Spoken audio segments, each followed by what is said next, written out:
الحمد لله الذي جمعنا وإياكم في حضرة خلافات الحبيب الأعظم محمد صلى الله عليه وآله وسلم في حولية مولانا من سلالة دوحة العليا، من سلالة فخر الوجود الشيخ بكر بن سالم، الذي يتصل نسبه بالحبيب الأعظم محمد صلى الله عليه وآله وصحبه وسلم. فكما اجتمعنا وإياكم على محبة الله ورسوله وإظهار شرعه وإحياء سنته، فالله يجمعنا وإياكم في مستقر رحمته جوار حبيبه الأعظم محمد صلى الله عليه وآله وسلم، مع الآمنين المطمئنين الذين لا خوف عليهم ولا هم يحزنون في هذه الحولية المباركة، حولية مولانا الحبيب صالح بن محسن الحامد بن الشيخ بكر بن سالم. الله يجعلها من أبرك الحوليات ويعود أثرها وخيرها وبركتها علينا وعليكم وأهل هذه البلاد خاصة، وعلى سائر بلاد الإسلام والمسلمين عامة يا رب العالمين.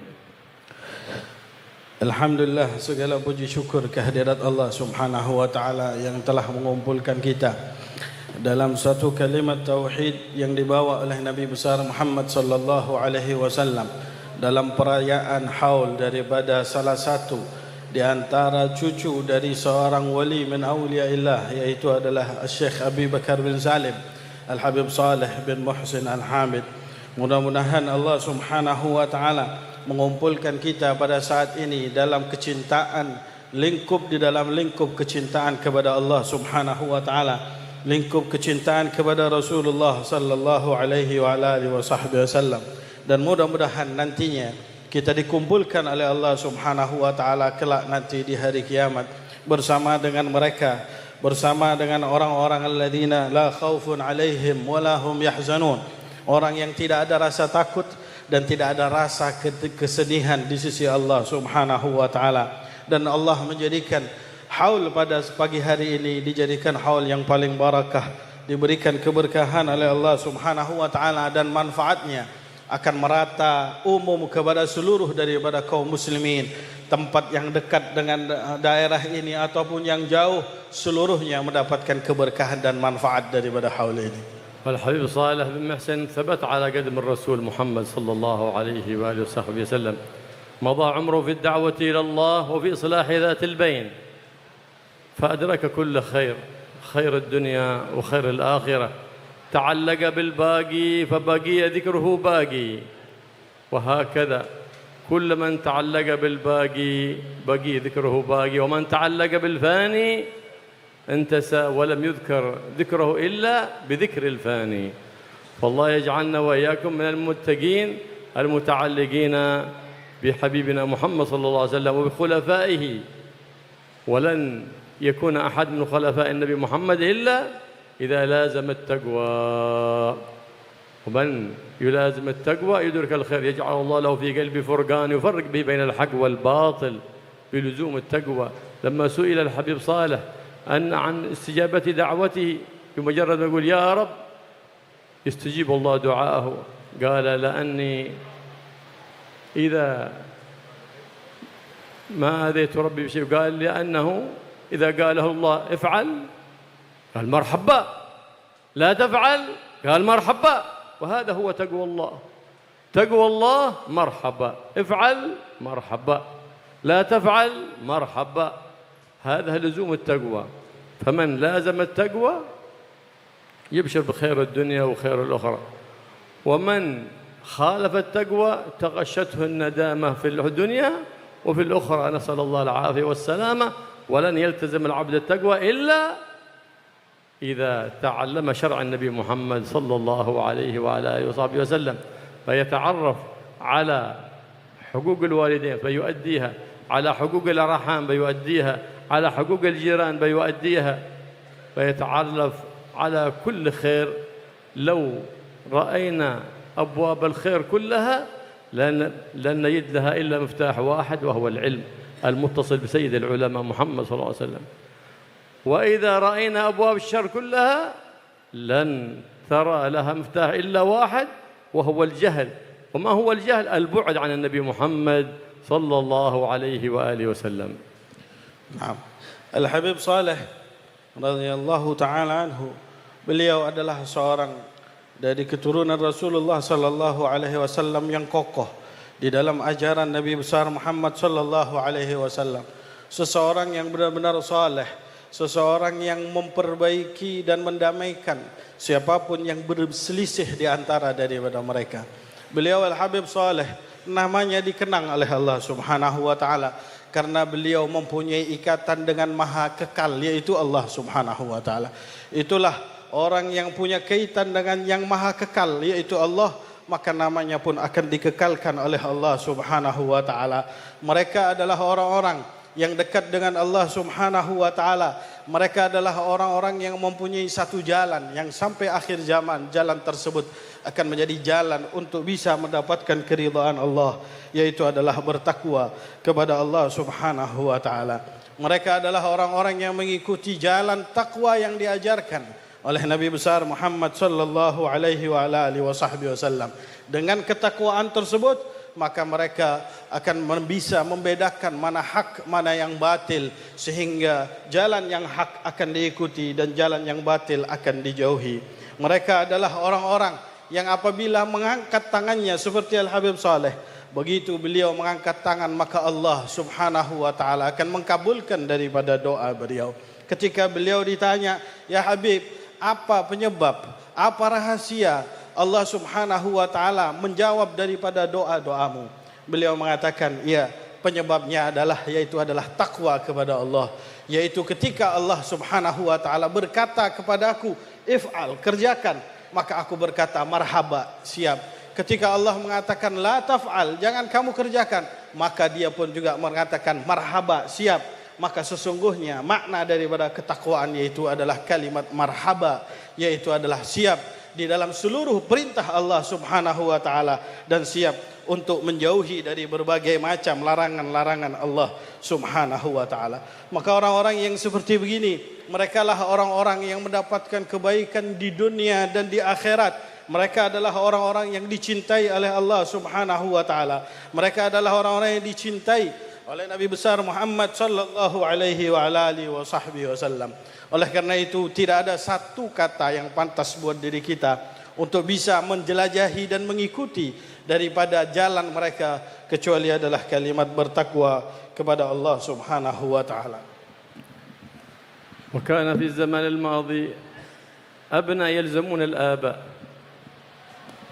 تلامذة يقرؤون المشايخ في أفعالهم قبل أن يقرؤون عليهم في الكتب. يقول تلميذه: اقرأني قبل أن تقرأ علي الكتاب، لأنهم كانوا أهلا لأن يقتدى بهم. اليوم يا أخواني فاتتنا القدوة، لا أب يقتدى به، لا أستاذ يقتدى به. إلى أين الطريق؟ ما ندري يا أخوان. وقد قال النبي محمد صلى الله عليه وسلم: إذا مات ابن آدم انقطع عمله إلا من ثلاث: صدقة جارية، أو علم ينتفع به، أو ولد صالح يدعو له. إذا خلفت ولد صالح بذكر حسن بخلق حسن يبقى ذكرك بعد مماتك ذكر حسن، لأنه اتصل بجد الحسن محمد صلى الله عليه وآله وسلم. وأنت ما دمت في هذه الحياة الدنيا أنت تهيئ ذلك الولد الصالح لتقر به عين في الدنيا وتسعد به في يوم القيامة. فإن الإنسان الذي يربي أولاده تربية حسنة يسعد بهم يوم القيامة. فإذا أهملهم أول ما يوقفونه أولاده بين يدي الله يقول: خذ لنا حقنا من هذا الظالم. يقول: يا رب، وأي ظلم ظلمتهم؟ أطعمتم أحسن الطعام وكسوتم أحسن الكساء. فيقول: نعم يا ربنا، لكنه لم يعلمنا أمر ديننا. أول ما يوقفونه بين يدي الله سبحانه وتعالى. فالله الله يا إخواني في الاهتمام بالأولاد. فكثير الناس بيتزوج كثير، بينجب كثير، لكن بيهم الأولاد. هذه المصيبة. تزوج كثير، أولاد كثير، لكن مع حسن التربية، لكن أولاد كثير ويرمي في الشارع بلا تربية. هذه المصيبة يا أخواني، هذا ما يرضي النبي محمد صلى الله عليه وسلم. كما قال الحبيب صالح: خلونا نفرح قلب النبي محمد صلى الله عليه وصحبه وسلم. بماذا بيفرح النبي محمد؟ بانتشار الخير في الدنيا، ولن ينتشر الخير في الدنيا إلا بانتشار العلم المتصل بسيد العالمين، بانتشار التربية المتصلة بسيد المربين محمد صلى الله عليه وعلى آله وصحبه وسلم. فإن الخير ينفعك وينفع أولادك من بعدك. كان سيدنا سعيد بن المسيب يشق على نفسه في العبادات، حتى قال له ابنه: يا أبي لقد شققت على نفسك في المجاهدات.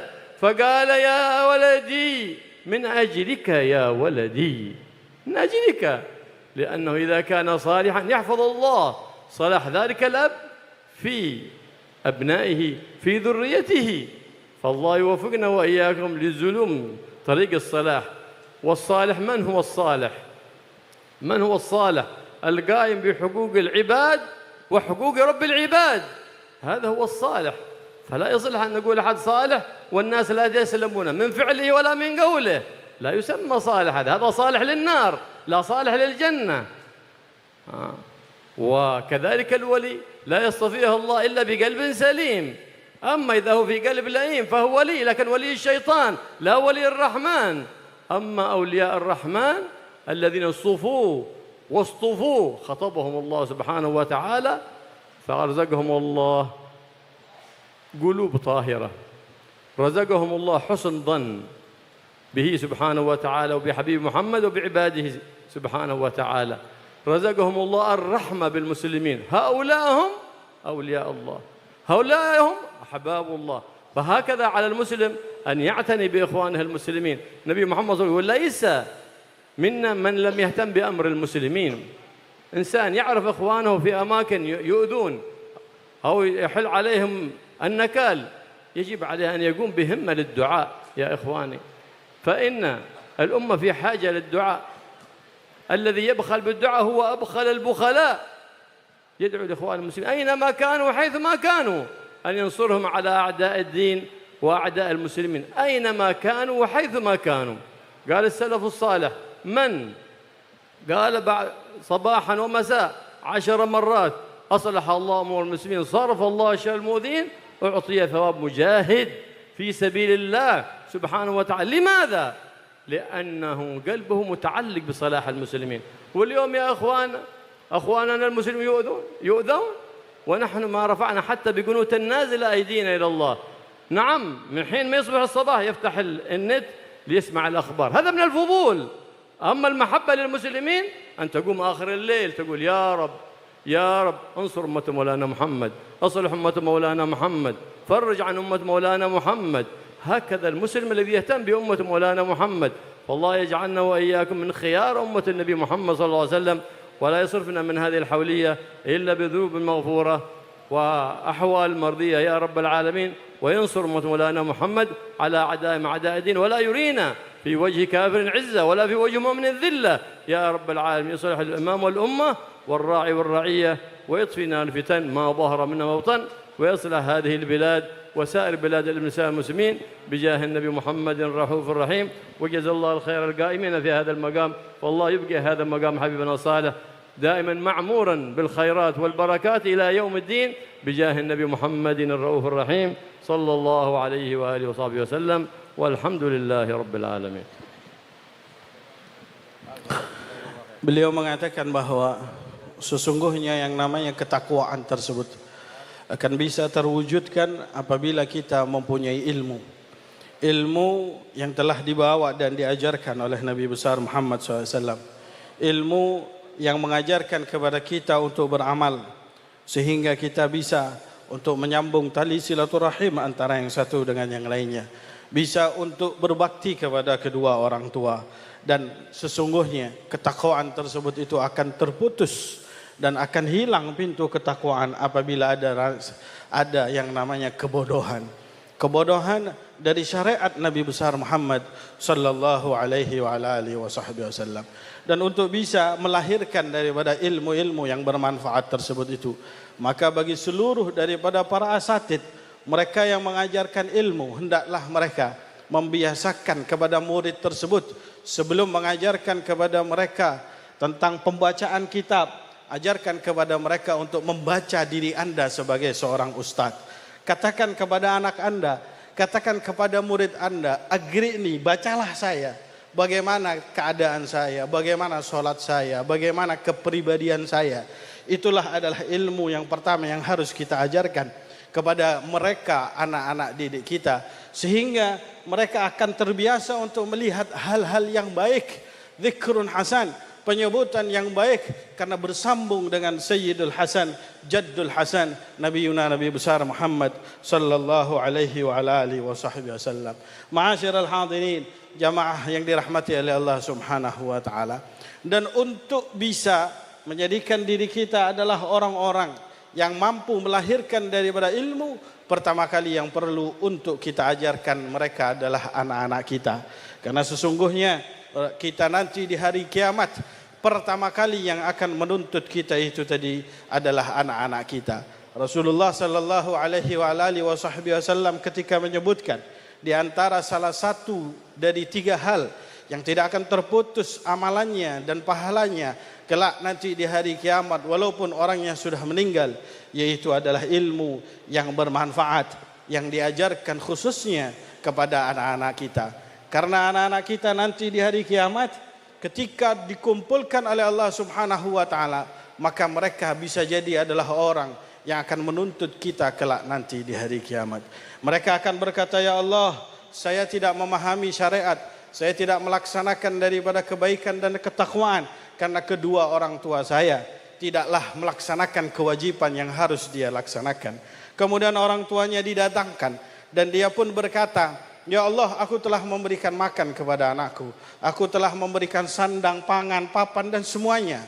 Akan tetapi anaknya menjawab dan mengatakan, ya, akan tetapi ayahku tidak mengajarkan bagaimana cara yang terbaik untuk beribadah kepada Allah Subhanahu wa taala.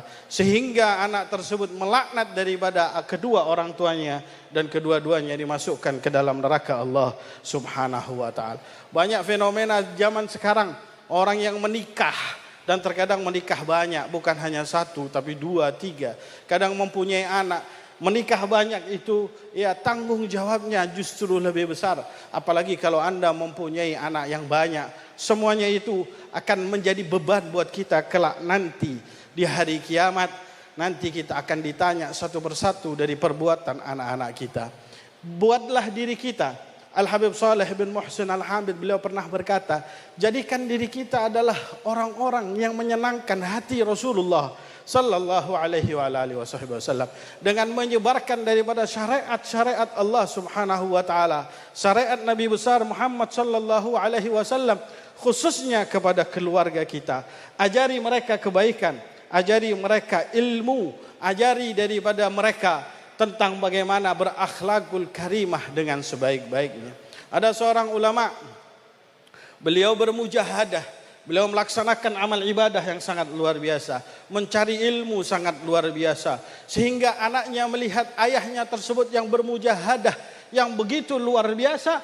Kemudian si anak berkata kepadanya, wahai ayah, cukup apa yang engkau laksanakan, engkau telah melaksanakan amal ibadah yang sangat luar biasa.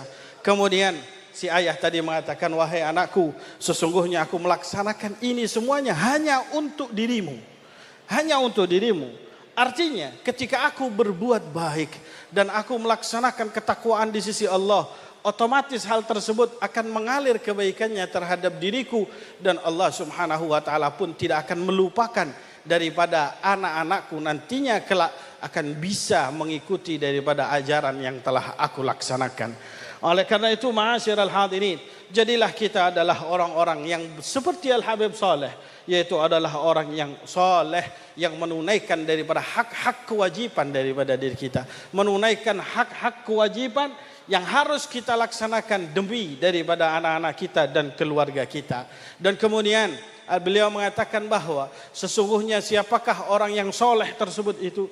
Orang yang soleh itu adalah orang yang al-ghaib bihugugillah wa bihugugi ibadillah, yaitu orang yang melaksanakan daripada hak-hak Allah dan sekaligus adalah orang yang melaksanakan daripada hak hamba-hamba Allah Subhanahu wa taala.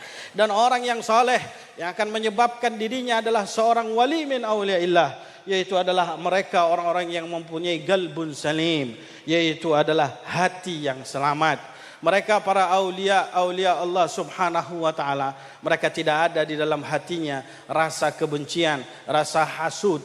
Hatinya adalah hati yang selalu bersih. Adapun kalau ada ustadz yang mengajarkan Anda bagaimana cara membenci daripada orang lain, maka sesungguhnya itu bukanlah aulia Allah, tapi itu adalah aulia syaitan. Mereka adalah orang yang ingin untuk membawa kita kepada golongan daripada kepada setan, musuh kita bersama.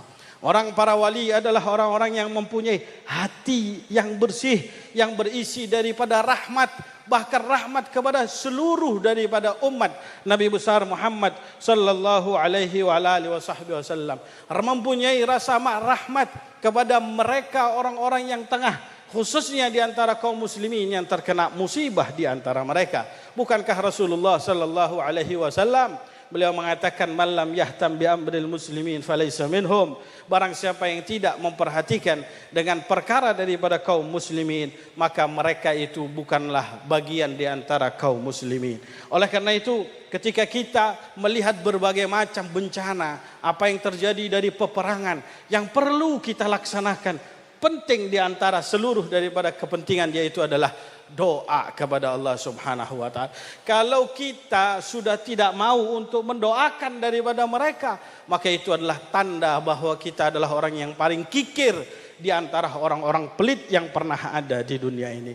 Ma'asyiral hadirin yang dirahmati oleh Allah, minimal kita doa dengan mengucapkan aslahallahu mural muslimin, sarafallahu syarral mu'dhin. Baca daripada hal ini sebanyak daripada 10 kali setiap hari. Maka ketika kita membacanya sebanyak 10 kali, seakan-akan kita telah melaksanakan jihad fi sabilillah. Doakan daripada mereka. Bukan hanya sekedar kita itu kalau melihat ada peristiwa-peristiwa yang terjadi di antara kaum muslimin, pagi hari kita sudah buka HP, ingin tahu apa yang terjadi tanpa kita mendoakan daripada mereka, maka itu ibarat seperti orang yang fudul saja. Yaitu adalah orang yang ingin cuman sekedar kepo, kalau bahasa sekarang itu adalah kepo, pengen tahu saja. Seharusnya sebelum subuh kita bangun, kita doa, kita berdoa kepada Allah Subhanahu wa taala. Bahkan di setiap sholat kita itu dianjurkan untuk membaca qunutun nazilah terhadap apa yang terjadi di antara kaum muslimin, untuk supaya kita ada perhatian terhadap apa yang terjadi di antara mereka. Bukan hanya sekedar kita mengikuti hal tersebut itu tanpa mendoakan daripada mereka. Karena sesungguhnya yang terbaik di antara terbaik dari senjata yang dimiliki oleh kaum muslimin yaitu adalah berdoa, mendoakan untuk mereka. Demikian ini yang bisa saya terjemahkan, kurang lebihnya mohon maaf. Billahi taufiq wal hidayah wa ridhal inayah. Innahu ala ma yasha'u qadir wa bil ijabati jadir wallahu a'lam. Baik, kita